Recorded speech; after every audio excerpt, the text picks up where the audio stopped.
Hi friends, నేను మీ ఆసిఫ్ని. మిత్రులారా, Lloyd AC cooling కొంచెం తక్కువ వస్తుందమ్మా రాండి అని చెప్తే నేను రావడం జరిగింది. వచ్చి నేను చెక్ చేస్తే గ్యాస్ అయితే తక్కువ ఉంది మిత్రులారా. గ్యాస్ ఛార్జింగ్ అయితే చేశాను. చేసిన తర్వాత ఈ వీడియో ఒకసారి తీద్దామని LG Lloyd company inverter model AC ఇది. ఒకసారి మీరు చూడవచ్చు, కంప్రెసర్కి ఉండే జాకెట్ ఈ ప్రొటెక్షన్ కోసం ఇస్తారు ఇది కంపెనీ వాళ్ళు. ఈ ఏసీ తీసుకుని దాదాపుగా 7 సంవత్సరాలు.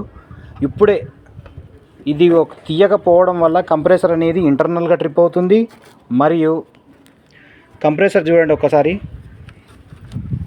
జస్ట్ ఇప్పుడే రస్ట్ అనేది తయారవుతుంది. కంప్రెసర్ అక్యుములేటర్ చుట్టూ చూడండి, ఒక లేయర్ అనేది వెళ్ళిపోయింది మిత్రులారా.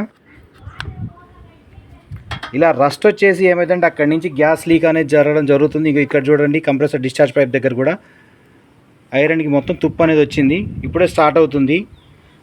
ఇలా ఇప్పటికైనా మీ ఏసీ ఒకవేళ ఇన్వర్టర్ మోడల్ అయినా నాన్ ఇన్వర్టర్ మోడల్ అయినా ఒక్కసారి టెక్నీషియన్ పిలిపించి కంప్రెసర్కి ఉండే ఈ జాకెట్ అనేది రిమూవ్ అయితే చేయండి. జస్ట్ ఇది మీకు కొత్తలోనే మిత్రులారా ఇది పని చేస్తుంది. కంప్రెసర్ జాకెట్కి ప్రతి వీడియోలో ప్రతిసారి చెప్తున్నా. చాలామంది నాకు అసలు ఇది ఏందండి అంటారు. జస్ట్ ఏం లేదండి, ఇది ట్రాన్స్పోర్ట్ అయ్యేటప్పుడు కంప్రెసర్ ఇన్వర్టర్ మోడల్కి ఏంటంటే చిన్నగా ఉంటుంది. ఎంత చిన్నగా ఉంటుందో 2 లీటర్ల వాటర్ బాటిల్ ఎంతైతే లావు ఉంటుందో అంతే లావు ఉంటుంది.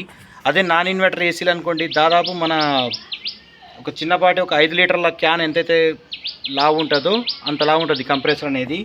కరెంట్ బిల్ తక్కువ కావడని చెప్పేసి కంపెనీ వాడు అలా మ్యానుఫ్యాక్చరింగ్ చేస్తూ ఉంటాడు. దయచేసి కస్టమర్లు గమనించండి. ఇలా ఒకవేళ మీ ఏసీ ఇన్వర్టర్ అయినా నాన్ ఇన్వర్టర్ అయినా కంప్రెసర్కి ఉండే జాకెట్ ఉంటే మాత్రం 100% మీరు ఇది రిమూవ్ అయితే చేసుకోండి. ఇది చేసుకుంటే ఏమైందంటే కంప్రెసర్ ఈ రోజుల్లో వచ్చే ఎండలకి కంప్రెసర్ అనేది చాలా ఎక్కువగా ఇంటర్నల్గా ట్రిప్ అవుతూ ఉంటుంది. ఈ జాకెట్ అనేది రిమూవ్ చేస్తే ఏమైందంటే త్వరగా చల్లబడుతుంది. ఒకవేళ కంప్రెసర్ హీట్ అయిందనుకోండి, ఏసీ ఆఫ్ అయినా సరే త్వరగా చల్లగై మళ్ళీ వెంటనే కంప్రెసర్ అయితే ఆన్ అవుతుంది. దయచేసి కస్టమర్లు గమనించండి. అలాగే నా టెక్నీషియన్ మిత్రులకు కూడా చెప్పేది అంటే, ఒకసారి మీరు అక్కడ కస్టమర్ ఇంటికి వెళ్ళారనుకోండి, ఒకసారి చూద్దాం సార్, ఎందుకైనా మంచిది కంప్రెసర్ రస్ట్ రాకుండా ఉంటుంది, గ్యాస్ లీక్ కాకుండా ఉంటుంది అని కూడా ఒకసారి కస్టమర్ కూడా సజెషన్ అయితే చేయండి. Okay right, thank you friends.